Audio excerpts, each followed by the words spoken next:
Good evening, everybody. Wow, that was so authoritative. I'm going to say it again. Good evening, everybody. Thank you. Welcome to the Greenfield City Council meeting of November 19th, 2025. It is 6:31, and I'm calling the meeting to order. Thank you for everybody for being here tonight. It's getting colder and darker, which definitely makes us not want to get out of our jammy pants. So thank you all for being here. This meeting is being recorded by the City Council and GCTV 9 over there. If any other persons present are doing the same, you must notify the chairperson at this time. Our intrepid reporter, thank you. And for the counselors who are appearing remotely, which I don't think we have anybody remote. Not so far. Okay, so we won't read that. So we're going to do a roll call of members. Clerk Scott. Thank you. Councillor Golub has notified us that she will not be attending tonight. Councillor Gordon. Here. Councillor Master Totaro. Here. Councillor Bottomley. Here. Councillor Bullock. Here. Councillor Williams. Here. Councillor Perry. Here. Councillor Healy is not yet in attendance. He is sick. So he, I just got a text. okay. He has notified us that he will not be here tonight. Councillor Brown. Here. Vice President Garrett. I am here. Councillor Minhas. Here. Councillor Toronto. Sure. President Wondolowski. Here. You have a quorum. Thank you. We're going to do the voluntary Pledge of Allegiance. So,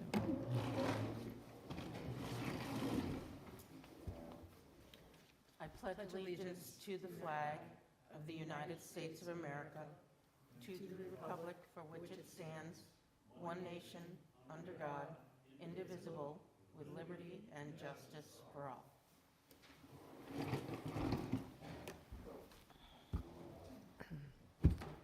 all right, so we're going to approve the minutes from our September and October meetings. Do I have a motion to do that? I'll do that.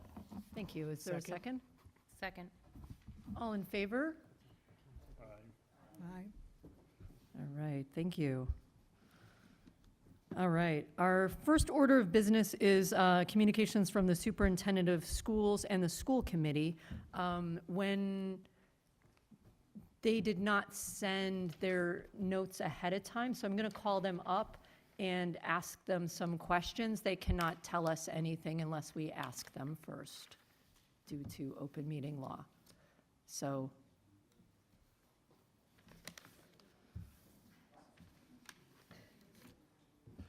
Point of order? What? So What does that mean? They need That's s- never been said before, ever at a meeting. we have bullet points like from the mayor and so of the points that they're going to make, and that goes out in advance. And the school committee and schools generally do that as well and need to get that to us within the time frame for the posting of the meeting. And because they had not done so, we'll be in violation of open meeting law. According Point to of Clerk clarification, there has been a lot of talk about this open meeting law jargon in the last couple of years. Before I have to leave this pulpit that I have for 2 months, it is bullshit, is all I'm going to say. Like, you can ask at any point a question to anybody without it being presumably conceived ahead of time. That is that- not open meeting law. That is Counselor not a Toronto, violation of open meeting law. Sorry, I'm not asking you guys not to ask questions. I'm Right. asking them not to say anything unless we ask them a question.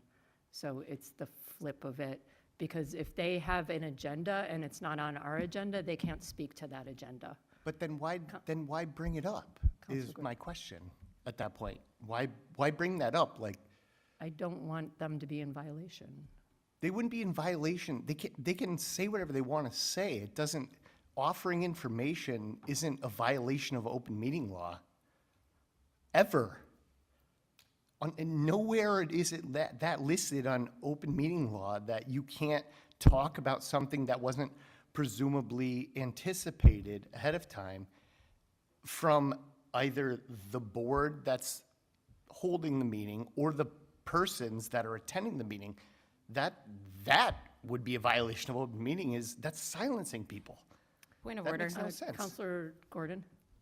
It sounds like, President Wondolowski, you've received advice to the contrary of what Counselor Torenzo is saying. So luckily, I do have a question that perhaps to kick us off here. Thank you, I may. appreciate that. Welcome. Thank you both for being here. I'm curious if what you'd like to update. I hope that this is a question within the rules.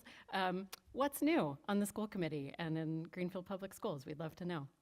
Thank you, Counselor Gordon. I have a few things I could update you on. I appreciate that. Good evening, everyone, and let you know some things that are the great things that are happening in the schools, because there's always a lot of things going on, and sometimes they just, in our daily lives, we miss what's going on. At Discovery Four Corners School, they've begun the Junior Coaches Program designed by Playworks, which is a professional development program that our individual aides, paraprofessionals have been working with, and our teachers, with fourth grade students volunteering to be trained to teach games during recess 1 day per week to students in kindergarten and first grade. So the fourth graders are going to be helping out the kindergarten and first graders during recess, because some of you may be able to picture recess on a playground, an open playground, just children running and doing lots of different things, obviously trying to contain some of their energy at some points and keep things orderly as well. As of now, 35 students have signed up to participate and be trainers for that. So that's a great opportunity for those students to start leading at such a young age in that sense. Federal Street School last night held a nice presentation with members from the Joy for Justice in Schools from the Collaborative for Educational Services in Northampton. They presented an informational session to families about the restorative practice pilot program that we're starting in our schools, and Federal Street will be our first school to pilot that program. So we're very excited about that. All of our elementary schools and our middle school will be having a turkey trot next Wednesday, so you might see a lot of people running around the streets of Greenfield and wondering what's going on. They're getting their exercise in. That'll take place on Wednesday the 26th. And the Thunderbird, the hockey team from Springfield, the Thunderbirds mascot, will be stopping by to promote the upcoming Thunderbirds Reading Challenge, which will result in the end in many students going to a game in January for that. So we're excited about that. Greenfield Middle School has a lot of nice things going on. One of our students at Greenfield Middle School, Cecily Paterno, won the logo contest for the Greenfield Human Rights Commission and will be invited to the Human Rights Commission Awards in early December to be recognized for her artwork. So that's a nice compliment for her. They'll also be partnering, the middle school will be partnering with the Greenfield Public Library through the Libraries Without Borders grant, which will allow 6 field trips for our students to go to the Greenfield Public Library this school year from the middle school. And in early December, the first week after we come back from the Thanksgiving break, the middle school will be hosting a 4th annual Cookies and Cocoa event on December 4th. The families will gather in the cafeteria for cookie decorating and hot chocolate. The high school last week just held a nice play, a drama club, had a great performance. A little different than what many times people have been used to, because it was held on the stage and the audience sat on the stage in that sense. It was they presented Nightfall with Edgar Allan Poe by Eric Coble last weekend, with a nice performance that engaged everybody in there in an intense black box style theater on the stage with the acting crew. Our National Honor Society at the high school is again volunteering to adopt a family in Greenfield this year, where they're going to adopt the family as a team, as well as spend the day distributing food and gifts throughout the community. And I'd like to thank the National Honor Society and our Key Club for volunteering during the Superintendent Search Focus Group. They volunteered to babysit if parents came and had children so they could participate in that. Our special education department is very busy. Last night they held a joint event between the Greenfield Special Education Parents Advisory Council, CPAC, you may have heard of that, and the Family Center, which is Community Action, which was a workshop supporting families in creating and reinforcing binders for their children's individual education plans, IEPs, you're probably familiar with that, and related documentation. And also earlier this month, just a few weeks ago, on November 5th, a family supporting agency, Family Empowerment, in collaboration with the Department of Developmental Services and Hampshire and Franklin County, ran a transitions resource fair hosted at Greenfield High School. In closing, We were fortunate to host at Greenfield High School. I know some of you attended and saw one of 4 statewide listening forums for the Chapter 70 listening tour that they were doing. And I spoke with all the people who were on the stage prior to the starting, and they had said that the one in Greenfield was one of the best attended throughout the state. So it was very, very well supported by everybody up and down the valley coming out to that, and a lot of great speakers that lasted almost 3-ish hours in that sense. So they had a good turnout for that, so thank you to all who did that. And I was fortunate enough to present last month to the Greenfield Citizens Academy, which is a new initiative run by the Mayor's Chief of Staff, Aaron, and had a lively discussion with all the people who were there, and I thought that went well. So it's a nice opportunity for us to get out in front of people and tell them about our schools and then answer questions and be available for them. So thank you, Councilor Gordon. Those are some of our updates. Thank you. Counselors, other questions? Yes. Counselor Williams? Yes, one of the first things you mentioned was restorative practice in schools. Could you explain what that is? At our elementary schools, they're going to be undergoing restorative practices. It's teaching children how to work together with each other and be responsible for their actions in that sense. And what that would include would be thinking about some of the things that they've done. If somebody has done something that might not be appropriate in the school setting in the past, and I say past, several years ago, but not too long ago, students would get suspended a lot, right? And have punishments that would take them out of school. Now we know we need to keep students in school, right? There's sending somebody home to watch TV, sleep, do something like that doesn't really work. At this point, students will be talking with either counselors or some adults, and sometimes when they get a little older in the middle schools and high schools, they can talk with each other in groups and sort things out. So if Stacy and I had a problem with each other and a concern, instead of separating people and trying to hope it goes away in life, they would work on it and talk that out. So this will be working with the teachers there, our students there, and even their parents, as was last night, opened up for them so they can see what's happening. So we'll have more updates on that for you throughout as this gets rolled out. We have a posting right now for posting for a position. I think we're pretty close and probably will be hiring somebody within the next week. They've had some interviews already. It was a grant-based position for that, so we'll update you in the future on that. Okay, thank you very much. I've got Counselor Garrett and then Counselor Master-Todoro. Thank you both for being here and for the kind of rundown of what's going on in the schools. I was curious about the superintendent search process. I know that there is a steering committee, and the timeline on that I'm less certain on, so I would love just any details you could just remind us of. Thank you for that. Yeah, so we are at the place now where we have wrapped up the community needs assessment process. That was the focus groups and online survey and interviews of current school committee members that I think discussed the last time I was here. We ended up with 147 pieces of engagement. So that's folks showing up either to a focus group, a survey, maybe they did both, or across the interviews, as well as just other pieces of feedback that we've received in other ways, which I thought was really representative. And when I say that people filled out a survey, I don't just mean they clicked the bubble and then skipped the rest and submitted. I mean, we're talking like paragraphs. People really put a lot of thought and input and feedback in, and that was consolidated into our candidate profile, which really emphasized educational leadership that focuses on student achievement, things like literacy and STEM participation, and encouraging folks to go into entrepreneurial or vocational stuff, but really thinking about what our students' academics is looking like. The second key theme was inclusionary practices and collaborative leadership, someone who wants to work together to make our programs in our schools better, and someone who is a skilled operations and management. I mean, they need to know the budget inside and out. That was a clear theme that emerged, which I think that we've certainly all discussed and I think certainly all support. So those were really the things on that end. We have that candidate profile. We have the application is still open until December 1st, so we are actively receiving folks. The last number that I heard was 15 applications for the superintendent role.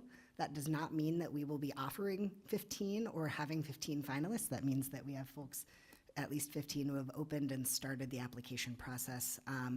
We do have a screening committee, so this will be the group of folks who will sort through all of these applicant materials, choose the folks we want to offer first interviews to, and then ultimately select a slate of finalist candidates that we will then forward to the full school committee, which will then conduct second round interviews and make the ultimate selection of the final candidate that we would like to choose. There's still plenty of opportunity to make your thoughts and feelings known about, specifically, we had 2 questions in these things, which I'll just ask you now is, when you think about the person who should be superintendent, what prior experience and expertise, what skills, what attributes, what characteristics would you expect? You can email all of your thoughts to us. We would love to hear from you. And then the second, when you think about their first year on the job, what are their priorities? If you could write their agenda for that first 6 months to a year, what would you put on it to help focus their attention on the needs of what Greenfield really needs right now? So feel free to email us. I just want to say that the opportunity for input is not closed. I want to be very clear about that. The screening committee will be meeting December 3rd and December 9th. These are orientation and training sessions where we will learn how to review these applications, how to come up with good interview questions, how to interview someone as a group, these sorts of things that not everyone who is going to be a member of this committee may have experienced before. And then we will also come up with the actual first round interview questions, go through that whole process of scheduling, et cetera. That screening committee essentially will be done with its tasks before Christmas, and we will know our finalists by Christmas. The actual finalist selection and candidate selection will happen early next calendar year, which means after the other folks have come on. And by February is when we're hoping, if all goes according to plan, we will know by February who our new person will be. I'm happy to take any other questions about that. Thank you. Counselor Master-Tadar? Councilor Garrett asked exactly what I was going to ask, so. Okay, great. Counselor Williams? Yes, could you give us the email where people can send Sure. their information? So you can send it directly to me, which is stasex1@gpsk12.org.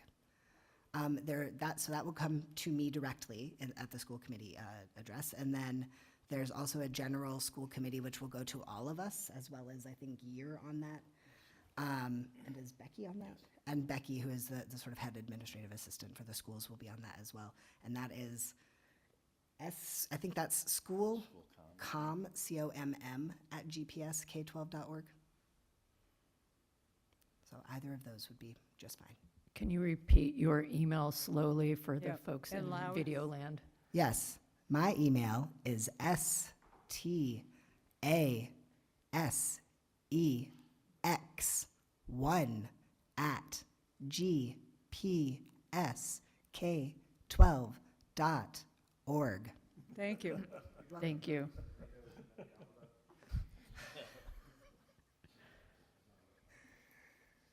A lot going on in the schools, so thank you both for being here. Appreciate it. Thank you, President. Thank you very much. We have one last question from Counselor Toronto. Sorry about that. Sorry, I'm going to keep you at the table for a second. Question is,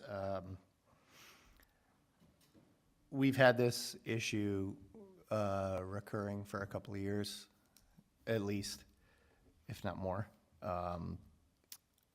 We have large class sizes, especially at the elementary age. Is there any update on what is being done to remedy that? I know some changes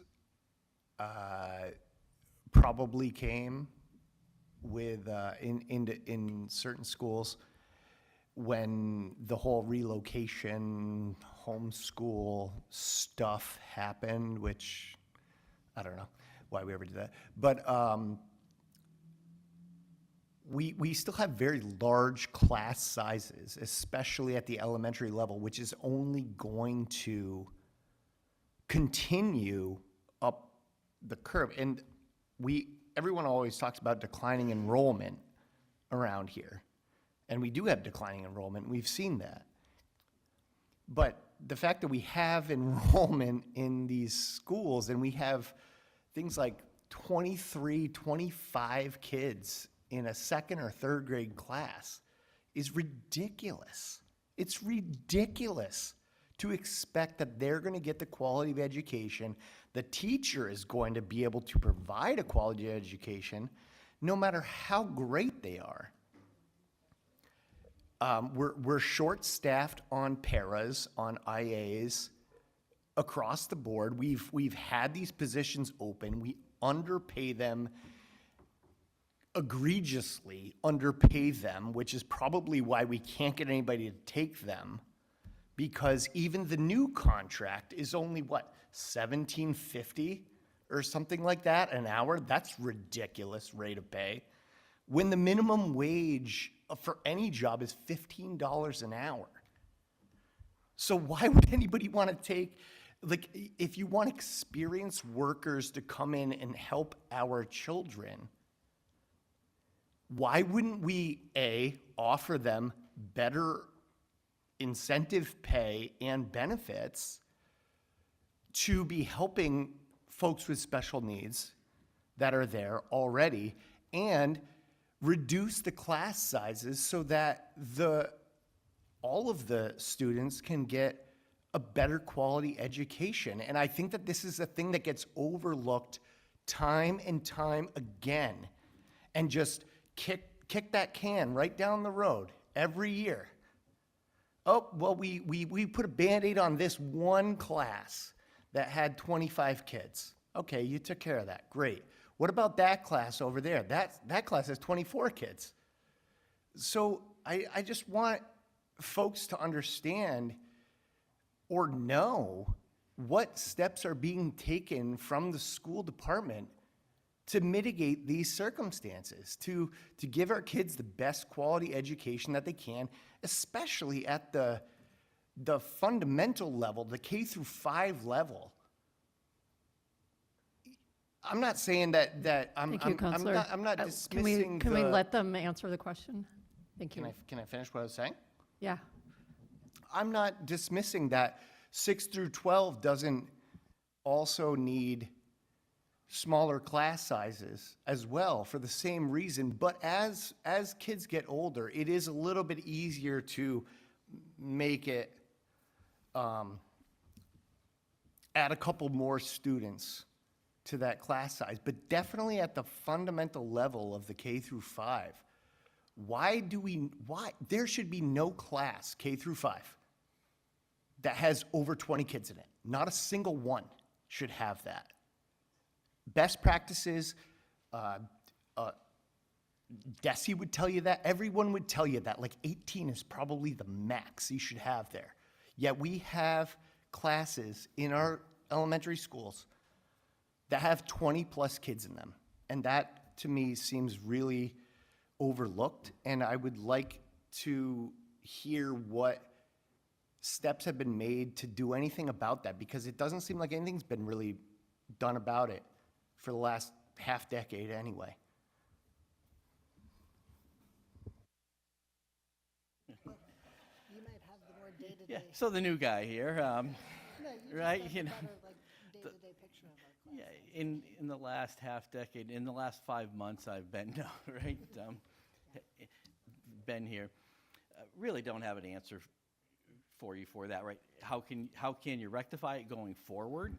I can answer that. I can't answer the past to you, and you know, some of the past I think some of you would know the answer. The reason we have class numbers is because we've allotted X number of teachers per X number of students, right? And you divide that out, and that's what you get. And you generally know that when you're making a budget. There's not too many surprises, right? We do know that people will move in, don't get me wrong, to the district throughout the summer. We'll have some enrollments, but people also move out, and they leave. So there might be a net gain of a couple here and there, but generally not backbreaking that you're saying. So these aren't surprises coming through the door. And I'm not blaming anybody, right? We are voting for those. We, school committee, teachers, et cetera, like when we make that budget, you know what you're going to get with the budget when you do that in April or May. It's not a surprise that we're sitting here in November and you're telling me there's 22. Well, probably, you know, and I'll tell you from me going through the budget now coming right this cycle that we're entering, I'll know next April, and I'll be able to tell you, here's what you're going to get if you vote for this budget. You're going to get 22, right? Or you're going to get 18 if you hire an extra teacher, et cetera. The math is politely fairly simple, but it costs money, right, to do that. So going forward, what we can, in terms of looking on that, is we have I think we have a nice budget process here. They've established a nice budget calendar to keep things moving along, and then it's the choices, right? Choices have to be made at some point, and votes have to be taken as to what the budget's going to be and what it's going to include. And if that's a concern, obviously I've taken some notes on that, and we'll keep that in mind. We'll present different scenarios. Okay, school committee members, right, et cetera, city councilors at some point in the spring or summer, here's a budget presented for you, right? We can do this, and here's what the projected numbers are for you. If we need to save X amount of dollars and cut whatever it is, right, at that time frame, well, we will do that, but your numbers will go from blank at every level to this. And so you know what you're getting with the vote, in my opinion, in that sense. They're generally not surprises coming through. They may not be acceptable, don't get me wrong, or what people like, but you do know what you're going to get.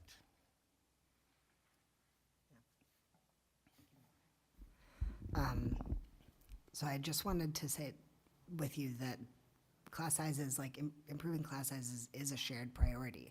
The quality of the learning environment is a shared priority that we have, and there are systemic factors that are making it difficult for us to both get what we want. And I will just share that in another role that I have in my life, like I've learned that in the past 5 months, 2 of our educator licensure preparation programs have closed, like regionally. They're not preparing any more educators. And so when we think about the fact that the educators are leaving the profession, and that it is harder to find replacements for them, that this is a problem that we're gonna have to think really creatively about, because it's not, I think, only a reflection of our local choices. I think some of it is a broader reflection of our regional picture and even the state and national picture of what the education profession is looking like, and the paraeducation profession. I would love to have more conversation, more opportunities to think about what solutions are, whether that's like local grow your own programs where we really work on getting our students who are here with us to start early on that path, or whether there are other solutions that we could explore. But I just wanted to acknowledge that it is a shared priority, and it's not going to be fixed overnight, unfortunately. Yeah. I've got Counselor Bullock. Yeah, one is a question just because I know that we lost teachers at the middle school level with the budget last year. Do you remember if we lost teachers at the elementary level?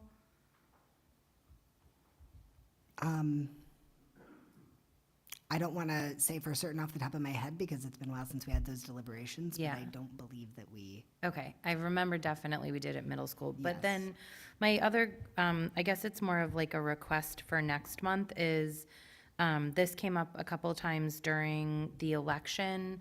Some folks were asking questions about whatever happened with moving the 5th grade back to the elementary school and the idea of renegotiating our schools. I mean, just to sort of whatever, spread it wider. We aren't just experiencing a lack of enrollment. The state is experiencing that. People are having less children. Boston's closing public schools too right now. And so I'm aware that budget season is starting in 2 months.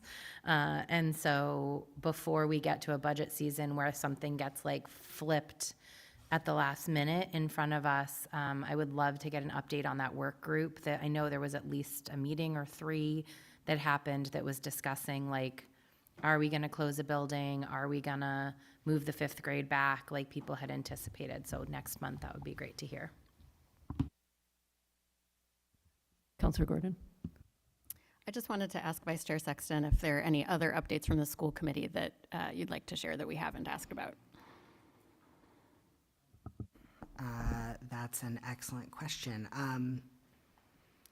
I think the sort of the most major update that actually involves you all is we are looking to think about how to improve, like we've been wanting to improve the relationship that we have with you all and think about how to be more collaborative.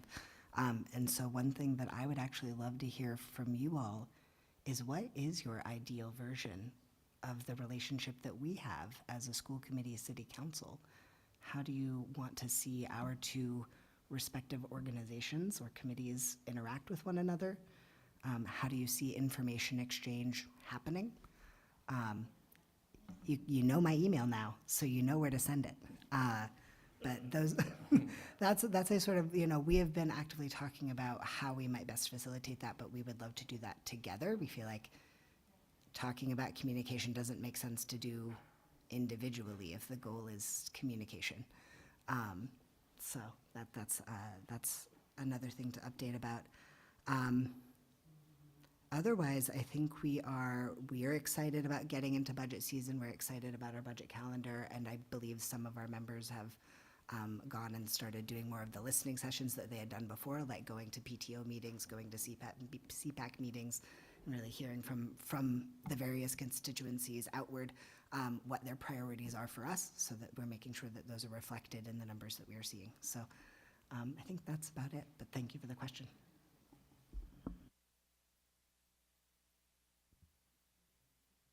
Looking around. I'll just do a PTO plug that the wreath fundraiser, I think it closes this week, I think. And so if you need a wreath, please buy one.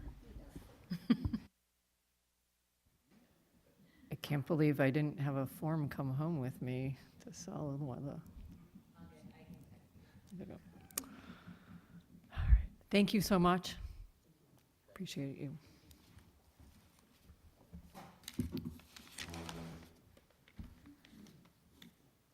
All right, I'd like to invite the mayor up.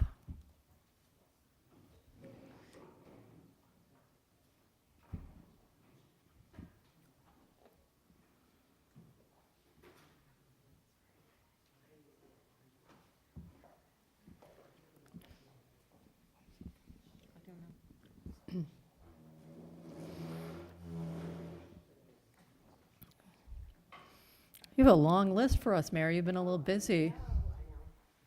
Hi, everybody. So I would just like to give you a compliment. I thought you did a very good job with your questions, a unique approach of getting around to our lovely open meeting law. That was rather clever. And you started that off quite well, I might add.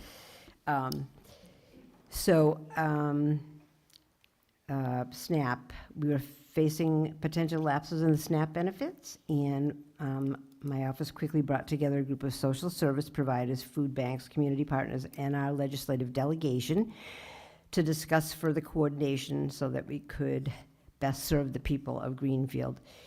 This group developed some plans that we can implement if we wind up in the same spot in a few months or later in the year. It is important to understand that our pantries are still seeing a much higher demand than normal and continue to need our support. Many people are going to be in need because of rising costs in health insurance and new requirements for SNAP benefits, et cetera. Please shop local and consider donating to the pantries if you're able, and just supporting your local grocery stores and businesses in general.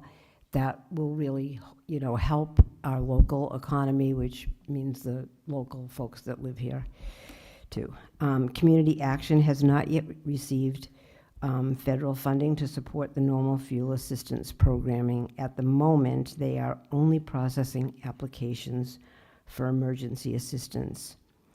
We will continue to monitor the heating assistance situation. Our property compliance group has been meeting monthly, and thank you, President Wondolowski, for having us to your meeting. But just for all of you, we are meeting to help owners come back into compliance with health and building codes. These issues range from overgrown yards that block sidewalks to buildings that have fallen into disrepair and are a safety concern. We are making progress on addressing the most concerning properties, but certainly are not finished yet. These properties are health hazards. They create public safety issues.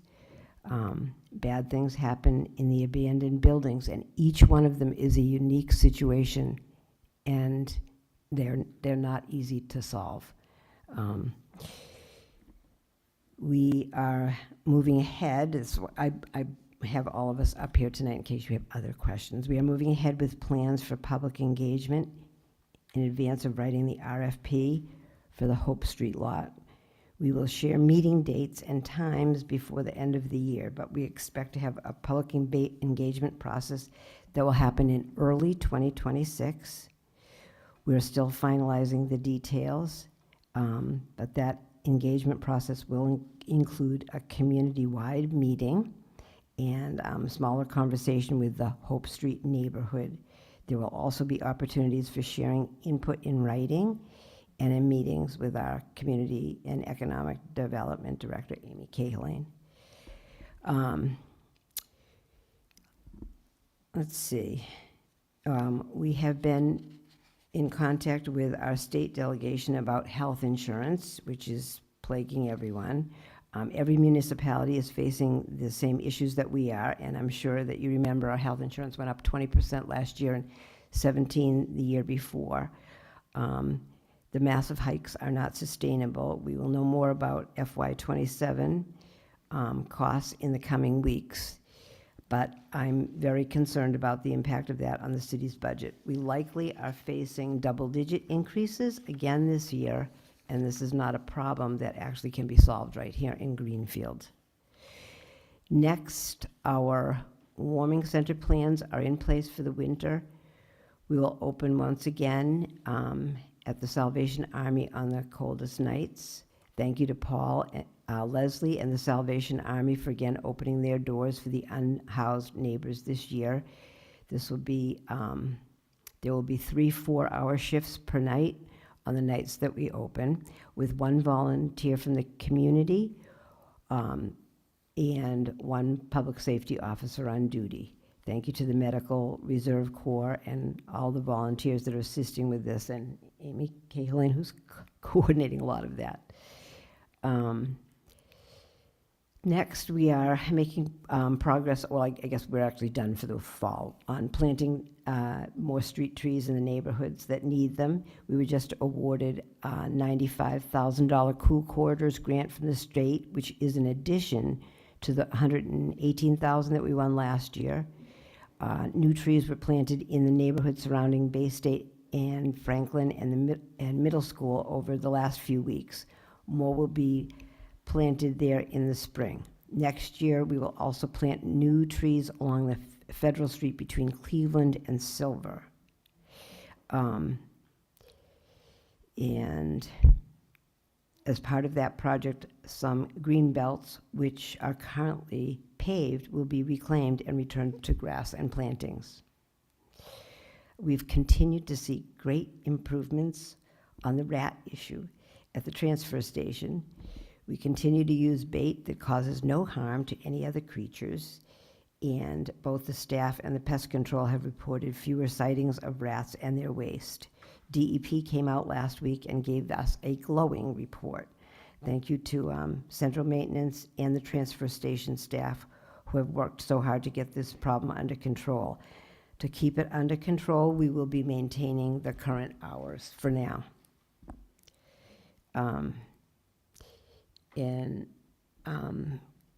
Counselor, on the cameras.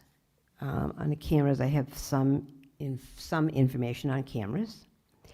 And I just wanted to say I shared your concerns and was looking up a little bit about this as well, about ICE and, general surveillance. Can I Yes. interrupt for just excuse a me? second and let Counselor Gordon ask the question so that everybody hears it out loud? Thank you.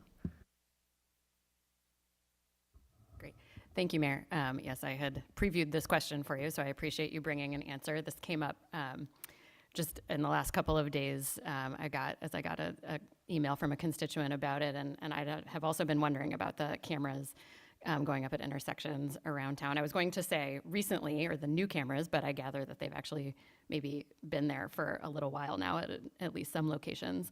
And maybe I just hadn't noticed them, but yeah, I was, I have been surprised to see them, and I'm curious to hear more about them from you, just in terms of what kind of contracts Greenfield has signed.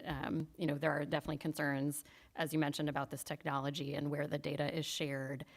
Because they say that they're just taking pictures of license plates, but we know that there's a lot more surveillance footage that's captured by these. So curious just to hear more about the overall plan for these, the contracts, how long we've had them, how long we plan to have them, et cetera. And thank you for sending the current contract. I saw that just came into our email right before this meeting.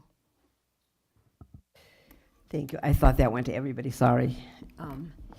So thank you for that. So I actually have learned a lot about this just in a day. First, I wanted to say one thing about the ones that are on, that are at intersections.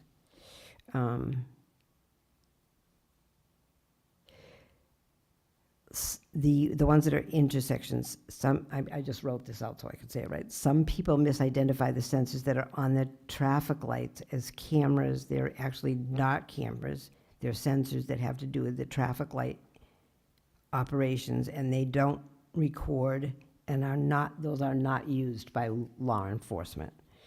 Or the ones on ours aren't. I don't know if they are as you go along a highway.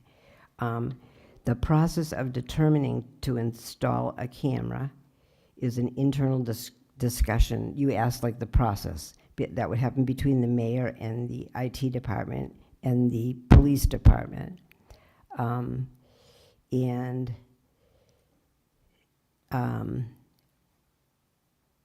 We have, like inside of buildings, we have, I think, inside of all of the buildings, there's cameras inside of the buildings. I think there are cameras probably inside of the school buildings and on the outside of the school buildings.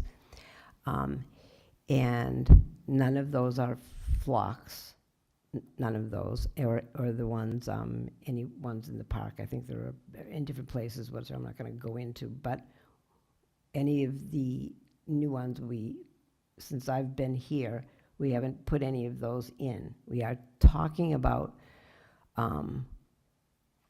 one place. I recently received an email about Poet Seat Tower,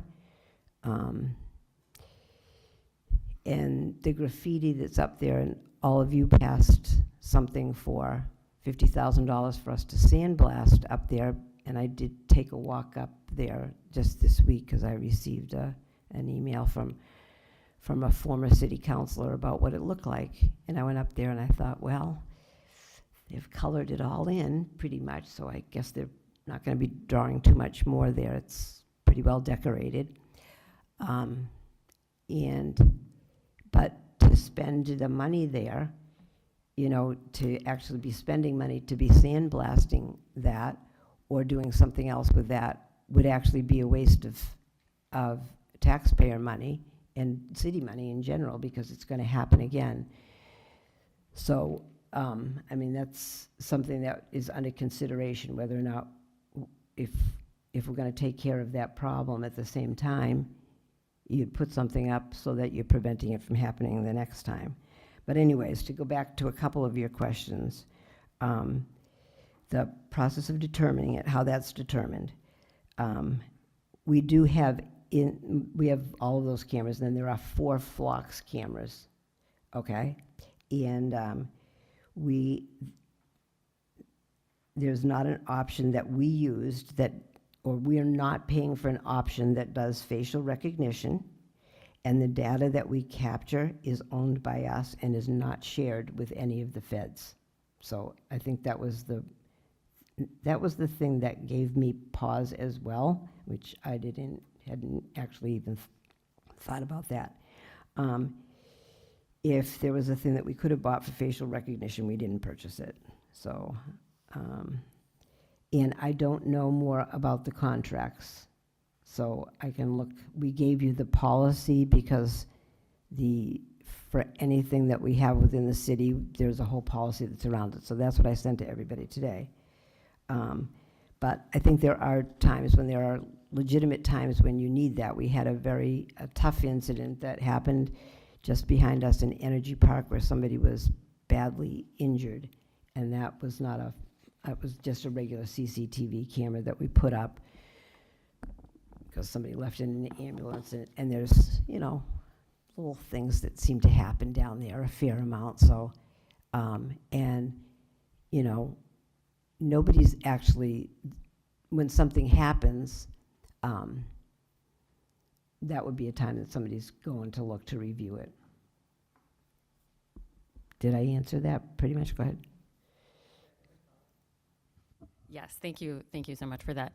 I'm just curious if it's possible for us to get a list of all of the different kinds of cameras and sensors that are city-owned that are up in various places around town. I don't know if a comprehensive list exists, but if it did, I'd be very curious to see it, just partly so that I can go back to the constituents who are getting in touch with me and say, actually, that's not a camera, that's a sensor, and let people know kind of what they're seeing. So I don't know the answer to that. What I do know one thing, if you were doing a whole security system anywhere, I don't think that you, I don't think it would probably be the smartest thing, although I don't know this. I think that probably the military wouldn't be like advertising, well, we put this right here and right there. Like, if I send that list as a FOIA, then that would be, security things actually usually are not done in a public something. But, so I don't know if that's actually if that's possible.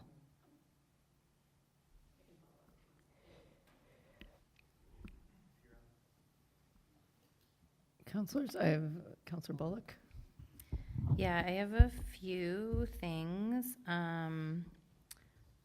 mostly on two issues. One is the Hope Street lot, which I've continued to talk a lot about since November 4th.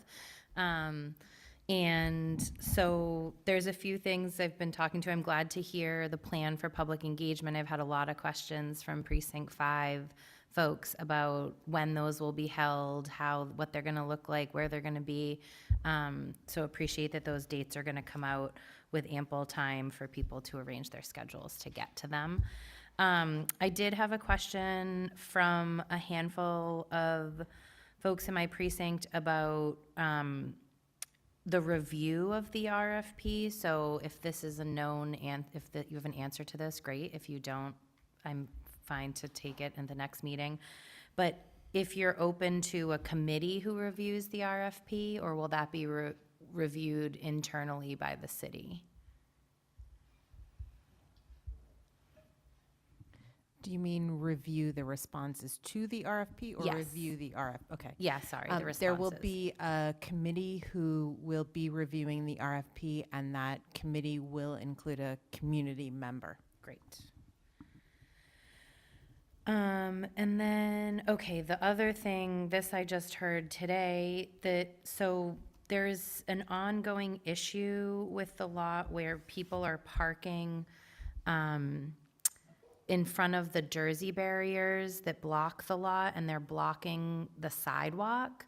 So I heard from a resident today who is in a scooter and walks their dog up Prospect, and sent me a picture actually of the vehicles blocking the sidewalk. And so there was a question about whether or not enforcement will be taking place for cars that are parked in non-parking spots on Prospect Street, so that handicapped folks can access the sidewalks, have them be cleared, if that's something we can anticipate in the near future. I believe some of that is the armory work and trucks were being parked on the sidewalk across from the side of the Armory on Prospect Street. Someone last week put a sign up, a homemade sign on wood that said, "Please don't park here." And I've noticed that people haven't been parking there, that the people working at the Armory are parking on the grass on the side of the Armory.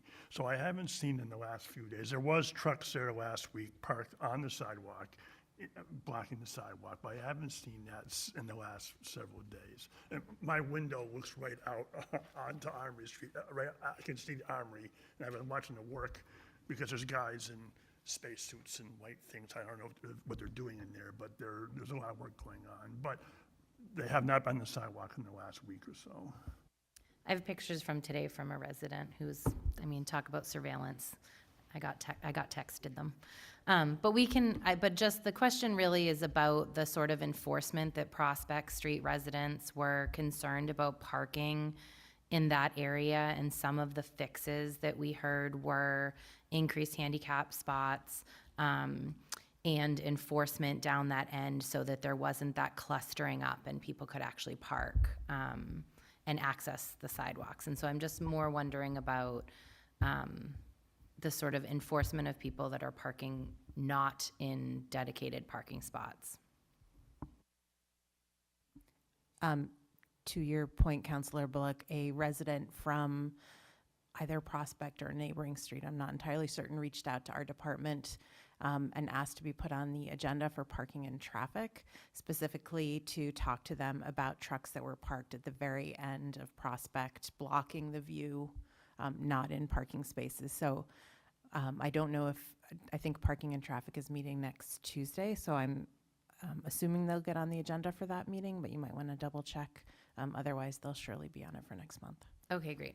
I'll see if they're the same person. And then the last thing I have is just about related to SNAP. So there's been some ongoing conversation in the community, especially with the SNAP delay this month and with the LIHEAP funding not happening, that, you know, people this month are having to make decisions between whether they're going to pay their utility bills or buy food. And so a group of residents have got together to try to put a public free refrigerator and pantry somewhere, whether on private or city property. And I'm wondering if you're open to a conversation, considering the current moment we're in with people needing 24-hour access to food, if there is potentially a place in the city that could be accessible for folks as we go into the colder months.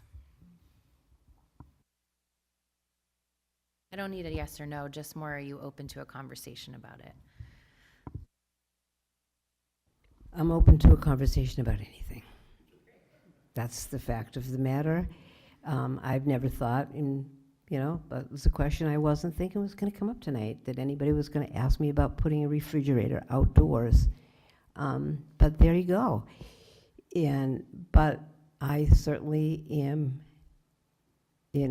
I think I was right where you were with the SNAP thing. I was ready to throw up, actually. It's nauseating to think of, what are you going to pay for? So as you're just saying it, I'm like, I don't know. When the thing first comes up for where are we going to put lockers? Each one of those things, it's like a big thing. You have to find out, where's this going to go? Right away, I'm like, where is it going to plug in? Is there any liability? Blah, blah, is the refrigerator going to fall over? But I am definitely open to the conversation.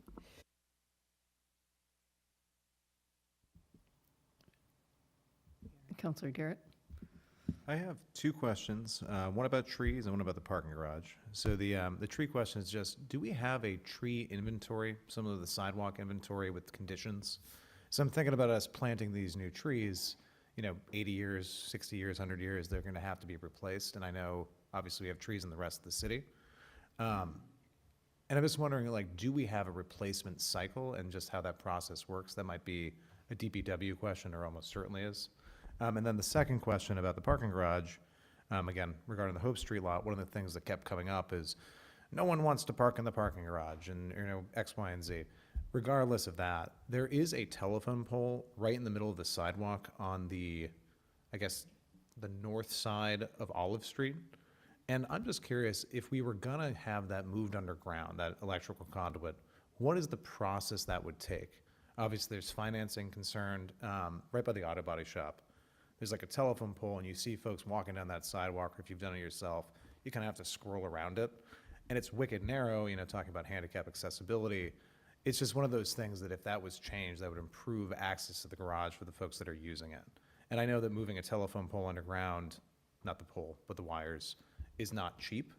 So I am sure it is obviously expensive, but how does one even go about doing that? So trees, telephone pole. So I'll take the tree one first, and you're sitting right next to Councilor asked you that. Bottomley, who, that would be a great person for you to talk to, but I'm going to tell you, there is a tree inventory. I'm going to thank the tree committee for doing that. I've actually seen it. It's fascinating. They have listed like the trees, like all over town, and they know, like, they've got them all over the whole town. It's listed. There's a map of whatever they are. And then the tree committee, I don't actually know what the financial arrangement of any of this is, probably for $1, like just Roots rents from the city for a nominal fee, and I don't know if there's any nominal fee or they just have the tree committee use that, but they're growing trees up there to get that ready for for next year, and there's always a plan of where they're going to go. These cool corridors grants are really something, because one of the big problems is watering them. You think that it's easy to put them in. It isn't easy to put them in. Actually, I've helped once or twice. It's not easy at all. It's a lot of work. But watering them is a pain, because you have to lug the water from whatever it is. So that it's wonderful that with the Cool Corridors grant that they're going to actually water them, I think, for a year. Is that right? For a whole year? And so there is a plan, and they're always looking at one neighborhood or another. And this was a citizen initiative with the grant for these two different things, and it's unbelievable. But there's always a plan, and they actually plan like which ones they're going to put in, so they know, they don't going to plant high ones under utility poles. So I think I answered that one pretty good. And on the pole, I have no idea. Do you know anything? I don't know. On the pole, I know from talking to John Lunt, moving a pole is probably pretty much like, giving away your firstborn. That's really hard. Moving poles is a difficult thing. Moving poles, putting those poles anywhere else, dealing with the utility companies is not fun. They take I shouldn't say that, but it does seem like it's like very hard to do anything with the utility poles and the utility companies. They're big conglomerates, so getting a utility pole seems like an act of Congress, I think, but I've never actually tried. So that's all I know about that. Well, thank you much. And again, I was joking that as long as it's not my firstborn, but it does seem like it would be a really valuable thing, even if it's difficult. And so obviously not going to happen in a day or a month or maybe even years. But I eventually would love to know, How to get rid of that pole. Yeah. Okay. Chainsaw. Yeah, I mean, other than vandalism. We'll get George Washington. I'm going to write that down on my All right, list. well, I appreciate that was the second question. I wasn't thinking was going to come up tonight either. Okay. As a Wondolowski, I'm just trying to decide how hard it is to move a pole. I change my mind all the time. You can move poles.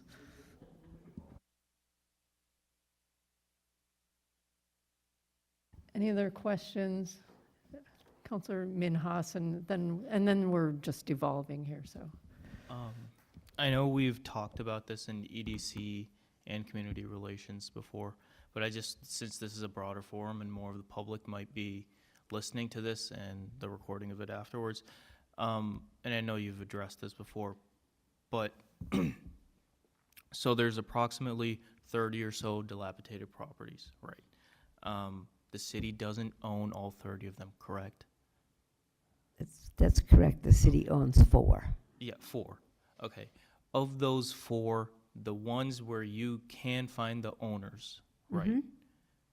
Is the city anticipating, once those properties are sold eventually, that any excess equity, if there is excess equity, will be returned to the owners? So one of the 4 is the Green River School, so we kind of own that. I don't think that goes back to anybody. I don't know that one. And the 3 others, I've been in touch with the attorney. We won't be keeping, like, there's a new law on that, and we won't be keeping anything if it's supposed to go back to somebody. That's exactly where it will go. Exactly. It has nothing to do with money. It has to do with safety. One of the ones, and I think I explained this, so thanks for asking that, that I was at yesterday. I walked down and looked at it. It's one that we own, and it's very hard for the city to own, you know, besides all the things that you do. We didn't want any of these. They just fell our way because that's what happened. And then we have them in the one that I looked at is all boarded up, except somebody picked off one window, which that's a bad thing because nothing will happen, or hopefully nothing will happen unless somebody gets in there. So it's a real safety thing. So, you know, I had 3 kids. I could imagine just exactly which one of my kids would be in there in that window. And it wasn't something that you wanted. He now builds houses, as a matter of fact, but he'd been the one that I found in there. And I thought, you don't want things like that, and you don't want them next to you. So we will, and we've been in touch with the attorney about this because, as I said, that's, things can happen in those. So yes, it will happen however it's supposed to because we'll follow the procedure. Councilor Toronto. Kind of on that same note, and maybe you don't know this or have this information. The house that burned on the corner of Osgood and School Street, what's up with that? So that's a great question. That is one that Councillor Williams has been asked me several times. It's one of that one's on the list. And I've learned a lot about that too. We're writing to the delegation on this. When you have a fire in something, it can take a long time for an insurance company to settle something because they're looking to find out exactly where the problem was started. And it takes them a long time to settle whatever it is. So, and it takes a lot of money to take down a building, especially if it has bad things in it, and many of our houses have asbestos in it. But overall, it could cost about $100,000 to take down a house. So one of the things that we're looking for, $100,000 to take a house down because of the things that are in it have to be properly remediated. So there are several of them throughout the city, 2 of which we own, one on Severance, one on by the school. And, you know, they're condemned. There's nothing that could be done with it.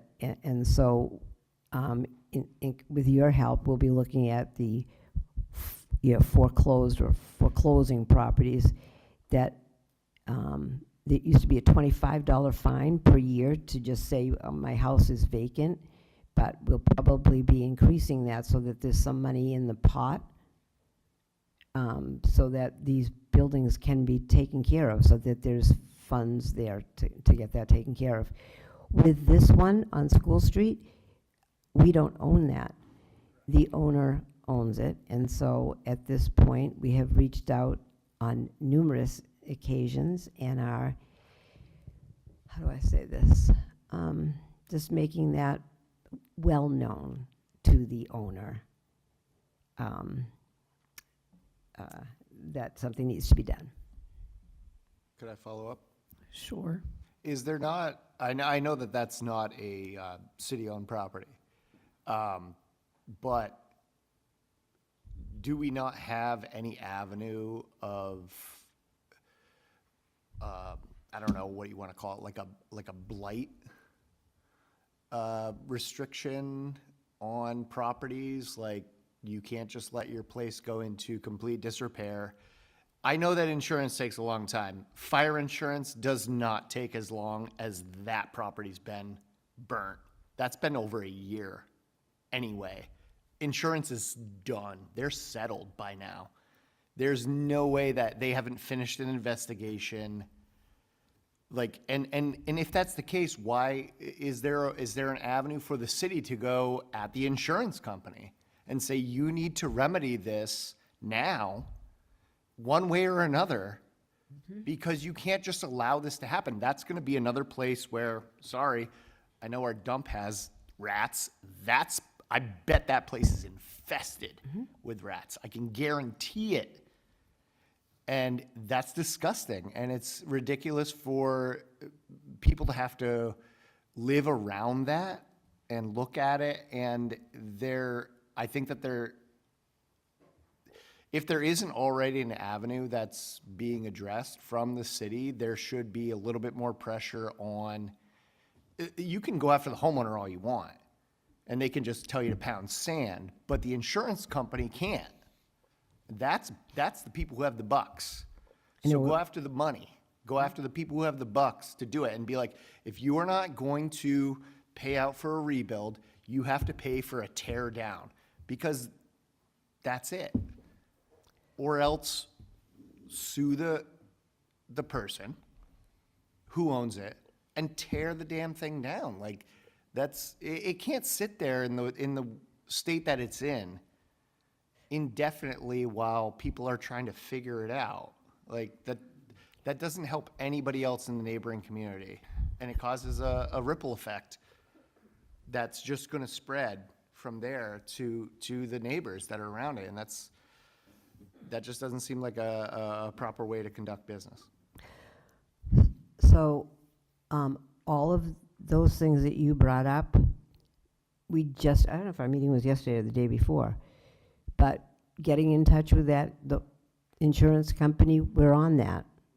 So each one of those things that you said, we're doing. But I do want to tell you one thing, what the fire chief said, and this is my first experience with going through one that had a fire in it and how long it took.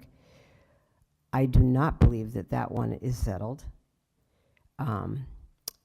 And you said the fire insurance ones are done, and I do not believe that is the case, Councilor Toronzo. What I was told yesterday at the meeting was that the worst ones to finish with insurance companies were houses with fires in them. Now, I've only been doing this for a year and 10 months, but that's what I was told yesterday. So they've said that happens in other municipalities, and this is the first one that I've gone through. But we are at that in, I would say, 4 or 5 different ways, but going, ask the very same question that you did.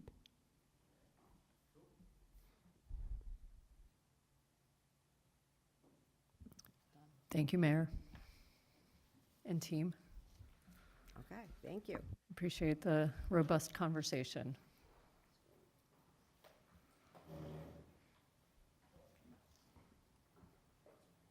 So I'd like to invite the Chief Assessor, Christina Summers, to come up as part of our regular having different departments come and present to us. And we can only have, we can't have Jim up because then you'll have quorum. Sorry. As much as we like you.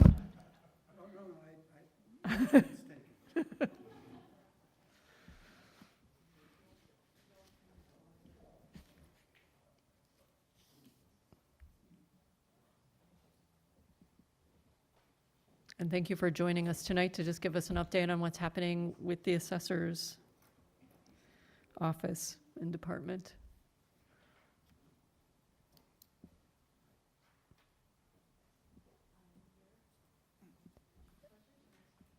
And if you want to hit the button, then we can hear you. And bring it a little closer in case. I'll move myself closer. There we go.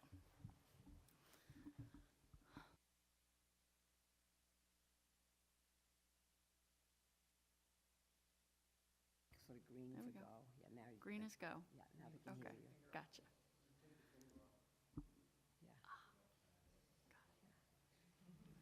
Okay.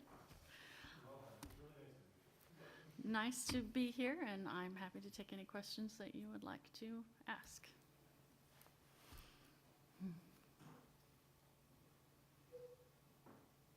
So how's the assessor going? The assessing going? Well, it's awesome that you bring that up because we have quite a bit going on right now. Right now, we are in the process of getting the tax rate set. And it's a pretty big lift this year. We had a change of assessors. I just came on board in September. And so I've been madly trying to scrape everything together and get it all done. And so I thought I could let you know how things were going so far.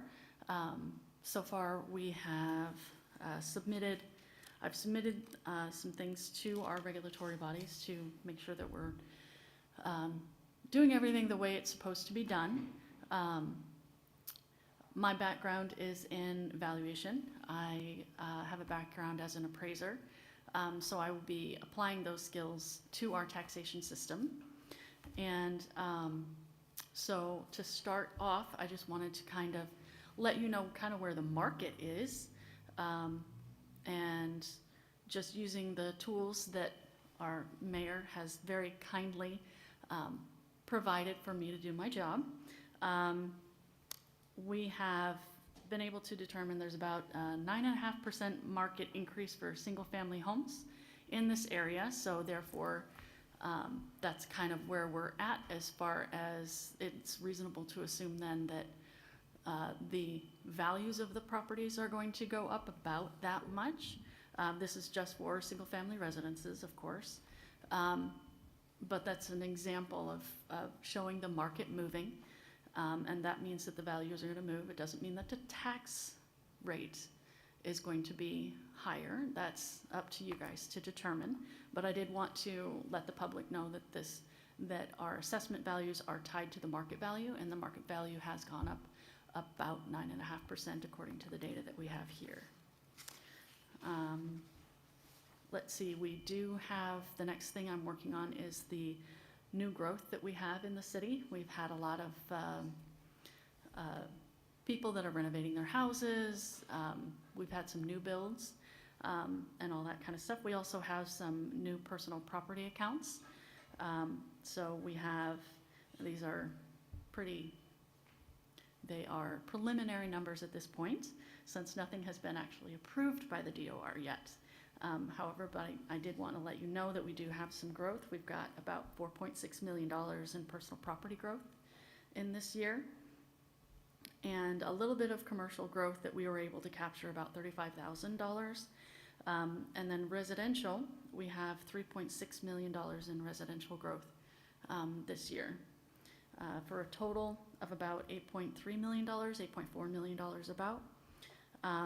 Which is comparative to last year, except that last year we had invested a lot in gaining personal property accounts, and so we had a lot of gain last year in personal property. But other than that, our numbers are pretty close. And I just wanted to let you guys know that I was working on updating our model to keep it current and keep it correct and on top of the market changes that are happening these days. And looking forward, next year is going to be a revaluation year. And so That's going to require a lot more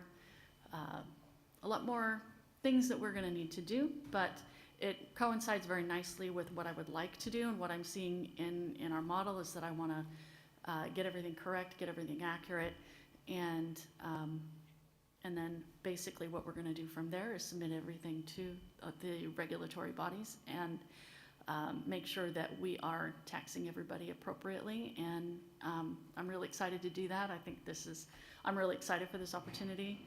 I am somebody who I love my job, and I think this whole thing is fun. So I'm excited to apply my talents to this. And we had been talking about getting information out to the public. So we have a couple of we have some educational sessions. One is scheduled for December 10th, and there's another one in January. And that is what we are focused on right now, is getting that tax rate out. Thank you and welcome to the city. So we're so appreciative of having you here. I've got Councilor Mestre Tortora and then Councilor Minhas. Hi, and welcome. So you have a background in real estate. So how do you anticipate this market beginning? I've noticed that houses are beginning to come down slowly. Do you anticipate that yourself going forward? As far as anticipating, I'm not sure anyone can anticipate the market these days. But that's the wonderful thing about being able to have a model that we can change, and we can change, we can go up, we can go down, we can actually change to reflect those market conditions. And that's going to be part of my job, is to analyze that over the next year. Yeah, that's an exciting part of my job. And one more question, and I think we're going to maybe, of course, the newspaper's here, so I think we're going to be talking about this at Ways and Means, or at least I'm going to bring it up, considering bringing forward a motion of a split tax rate. What's your take on that, off the top of your head, or do you care to divulge? So as far as the split tax rate goes, we have had those discussions in our appraisal board meetings. At this time, the consensus is two things. Number one, we don't have enough data to get everything right, and I'm working very hard on that. That's one of the things I really want to get done, especially with the commercial properties. I want to make sure that we get those data cards correct and we get that in there. And then the other piece of it is that our primary tax base is residential, and our commercial tax base is not very wide or broad. And so there is a question as to whether or not the commercial tax base is broad enough to support such a thing. But we can certainly take a look into it. When I'm further into this whole process, I can have more numbers that we can play around with, and I can present possible scenarios. I'm going to go to Councilor Minhas and then we can come back. Thank you. First off, thank you for coming before us and welcome to the city. Something that a few residents were asking me about, which I did not have the answer to, they said they've been getting stuff in the mail about some city department asking about coming inside and seeing potentially like what's going on and what renovations and stuff they've done. Is that the assessing department? Is that you guys? Yes, it is. So one of the things that is required from the DOR and the regulators is that we go by and we inspect every single dwelling or every single property in the entire city once every 10 years. And so that's part of this process, is that, and especially since my primary goal is to make sure that the property cards are correct, if my property lister, who is Evan Gregg back there, I did want to introduce him to our city council as well. But if he can gain access to the exterior of the property and the interior of the property, then we can get those tax cards correct. And if I have correct data, then we can have correct assessments. And that's really what we're looking for, is I want to make sure that the data is correct. And over the past 10, 20 years, or however long it's been, sometimes a lot of things can get missed. And a lot of times, especially with interior condition, maybe if somebody hasn't been there or touched that card for 10 years or whatever, then the condition may be incorrect. And it doesn't matter which way it can go either way. But my whole point is to get that card correct so that we can have accurate assessments. And I think that is the main point, is accuracy more than anything else. So is the process, just to clarify for the public, so I haven't received this, my family hasn't, but, yet that I have seen, but, so you get something in the mail, and then how are you supposed to respond, or do you schedule an appointment, or like what, how does that work? So what we would like to do is, so the process is that my lister is going to go out. We have a list of properties that have not been visited in the last 10 years. And so we're going to go out and we're going to visit those properties. And at that time, we're going to, the lister is going to put a notice on the front door to let everybody know that we were there.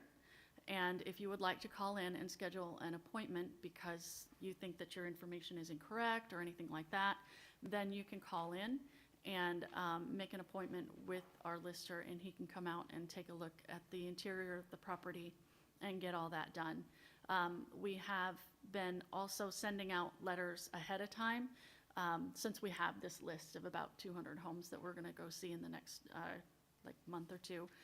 We've been sending letters out to the affected property owners to let them know that we are going to be on our way out, and that they're going to see us in the streets, and they're going to see the notices on the doors, and that we're out there doing our jobs and getting our things done for the city.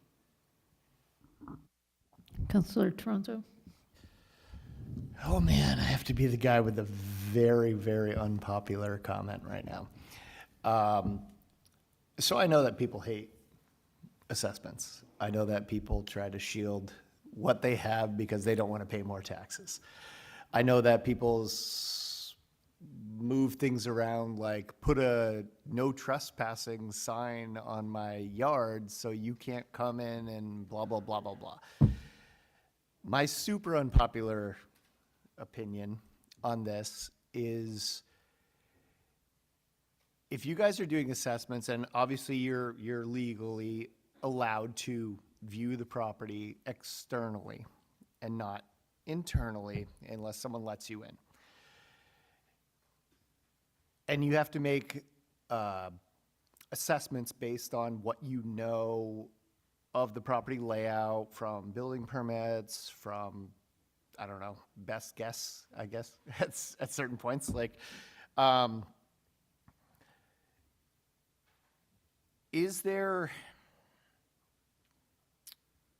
I don't know. I think it would be a usable function to assess high. And if the person has a problem with it because they didn't let you in to look at what's actually there, then they can call you and say, whoa, whoa, whoa, what do you charge me? I don't have like tile bathroom. I don't have like LVT flooring. Like, I don't have all of this stuff that you're insinuating I do. But if they're not going to let you in and they're going to stonewall it, hit them at the max.